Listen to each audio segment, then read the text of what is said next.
السلام عليكم يا حلوين، عاملين ايه؟ هعمل معاكم النهارده سمك بمعلقه زيت واحده بس. يعني بقى حاجه خفيفه كده وحلو باذن الله يعجبكم. ده الخضار اللي انا هستخدمه في الوصفه دي النهارده: جزر وطماطم بصل، فلفل سبايسي ورومي شبت وكزبره، واكيد طبعا توم وليمون. هاخد بقى ايه الفلفل الحامي والثوم مع بعض، واخد كمان معاهم التوابل: ملح وكمون وكزبره. مش هستخدم اي توابل تاني، ممكن تضيفي بهارات سمك لو حابه. عندي بقى كده، عارفين حاجه ده اسمه هون، عندنا في مصر اسمه هون، كل واحد بقى عنده في بلده يقول لي اسمه ايه، هون او جرن. انا بقى بحب اعمل تتبيله السمك في قلب الهون ده، مش بضربها في الكبه الحقيقه. هخرط بقى الخضار بتاعي كله كده، ودي الدقه اللي عملتها في الهون زي ما قلت لكم. هضيف بقى على الخضار ده اللي هو ايه: الكزبره شبت بصل طماطم وبشره الجزر. هياخد كده جزء، وهعصر كمان الليمون على دقة اللي عملتها. كله في الهون زي ما قلتلك، اللي هو الفلفل السبايسي، ملح وفلفل، ملح وكمون وكزبرة بعتذر، ممكن تضيفي بهارات سمك، والليمون بقى كده. انا ما بضيفش خل يا جماعة مع السمك. هجيب الخضار اللي انا خرطته وهضيف عليه جزء من الدقة، جزء بس، واسيب جزء باقي هوريكم هعمل بايه دلوقتي. هقلب بقى كويس. دي الحشوة اللي هحشي بيها السمك. السمك مغسول ومتنضف كويس وما ملحتوش، ما عملتش فيه حاجة. انا بس هتكل على الحشوة اللي عملتها دي. وخليكي كريمة بقى، يعني خليكي كريمة شوية كده، وزودي الحشوة في بطن السمكة. انا ما ملحتش زي ما قلتلك، انا اتكلت على الحشوة بتاعته بس. وهحشي كويس جدا بقى كمان والراس. وخليكي كريمة ما تبخلش. انا فتحت السمك من ناحية واحدة بس، مش من الناحيتين،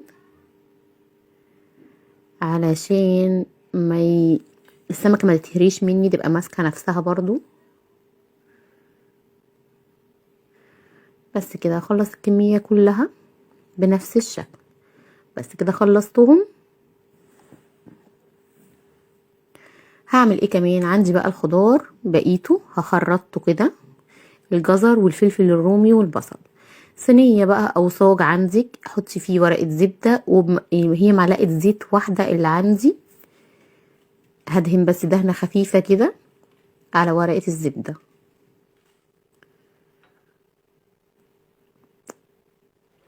واجيب الخضار بقى اللي انا خرطته تاني حلقات. ممكن تزودي بقى في زي ما تحبي باي نوع من الخضار دول، لو حابه تزودي حبه عن كده زودي. وعندي كمان بقيه الدقه اللي قلت لكم انا شلتها، هاخد منها جزء واتبل بيه الخضار ده. وعندي كمان فاض معايا شويه من الحشوه بتاعه السمك، برضه هضيفها وهقلبه كله مع بعضيه. انا عايزه الخضار ده يبقى متبل برضه يعني. بس انا فرشته في الصاج كده، وهبتدي ارص عليه السمك بتاعي.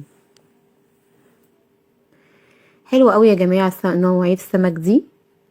مش هنستخدم زيت كتير، هي معلقه زي ما قلت لكم،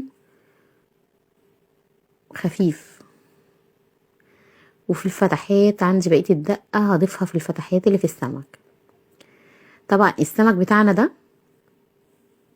معروف ان السمك هو بياخد ربع ساعه تتبيله، هو زي السفنج بيمتص التتبيله بسرعه.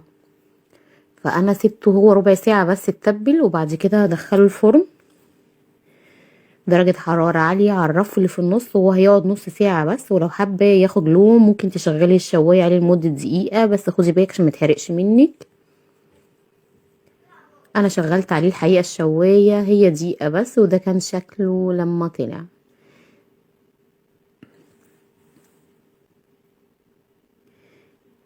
يا رب النهاردة تكون وصفتي عجبتك.